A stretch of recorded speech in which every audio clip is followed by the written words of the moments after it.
Hello, and welcome to this edition of the Inside Scoop. I am Sam Beveridge, Customer Risk Manager with Ardent Mills Solutions. It's interesting to point out that the data from the USDA focuses on the 2017 to 2018 in-stocks. These are grains in storage from the last year, versus the March 29th report that focused on prospective planting acres for the upcoming crop year. So today, we shape the story of the future with a solid understanding of where we are coming from. In the April WASDE, I see three major themes. 1. What will South American cuts mean to the world grain supply? 2. U.S. weather markets. Will the ending stocks and current planting expectations materialize with the current weather invading the U.S.? And 3. Does uncertainty of Chinese trade affect our markets? Wow, we have a lot to talk about. So sit back, relax, and let's walk through the information.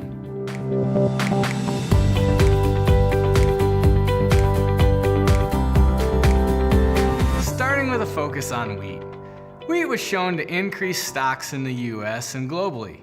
From a spreadsheet view of hard wheat, inventories hiked to a record 271 million tons with additional Moroccan production and a fall in Iranian usage. We saw higher Russian exports of 38.5 million tons, while at the same time, Europe reduced exports with the same amount.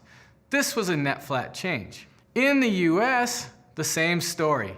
Adjustments to ending stocks were higher against cuts in feed and residual. Not to belittle the report, but for the US, this report really only shocks us with a tweak of white wheat exports moving higher by 10 million bushels. West Coast white wheat cash markets could remain firm. Now on to soybeans. The USDA cut production by 7 million tons in Argentina to 40 million tons.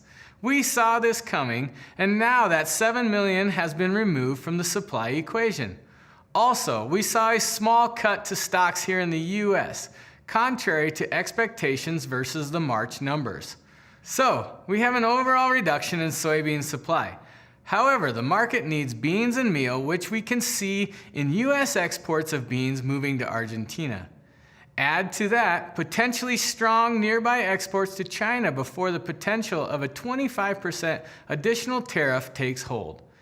Planting conditions will take center stage and trade flows will continue to impact the market. Last but not least, let's talk corn. Corn really did not change much with the information given in the report.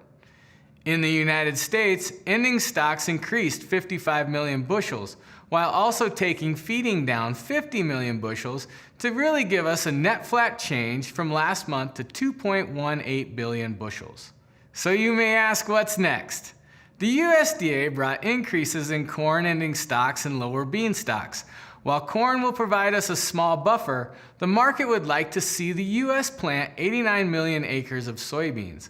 Additionally, corn and spring wheat acres will also beg for attention. Risk premiums are being built into this market as we look at weather forecasts and prospective planting progress reports. Remember, it's only April and much of the country is still in full winter mode. Take a look at this snow cover map from NOAA. It does a great job of showing the concerns we have for the upper Midwest and central Corn Belt. Much of the Dakotas across the Great Lakes remain snow-covered as weather forecasts are calling for another 10 to 20 inches in a large span of this region.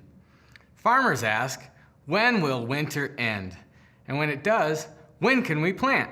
Think about this snow, especially this time of year.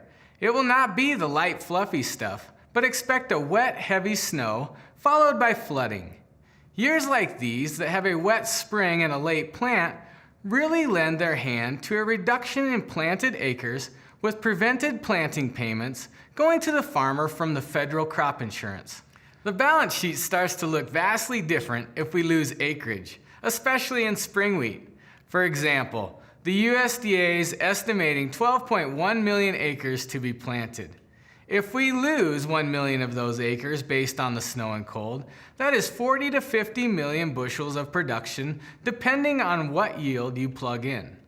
This can also overflow into reductions in corn and soybean acreage through the Midwest. The domino effect is very much weather driven. And let's not forget about hard wheat. Crop conditions have improved a very small amount here, but the region is still very dry and many are starting to really pencil the abandonment and loss of production. But hold on, all is not bleak. It is early. We are in the second week of April. We have time to see the weather improve and a very aggressive American farmer that can plant a corn and soybean crop in about 10 days with ideal weather conditions. Shifting to China, nothing has been set in stone from this report. After news rattled the markets last week, soybeans have recovered their losses. It seems unlikely that China will introduce these duties before June with a dependency of a laundry list of other products. For soybeans, the demand from China will remain, so trade is trying to find the solver on trade flows. As for wheat, China takes very little wheat from the US, so we remain focused on weather. Regardless, continue to expect to be on the edge of your seats with increased volatility in these markets. We have a lot to keep our eyes on, and we need to remain nimble. The next month may really be telling, but we will not know until we get there. Remember, Ardent Mills Solutions is always here to take your calls and emails to answer your questions. If you would like to discuss the markets as they relate to your flower buying needs, please reach out. Thanks again. This is Sam Beveridge with Ardent Mills Solutions. Have a wonderful day, and don't forget to smile.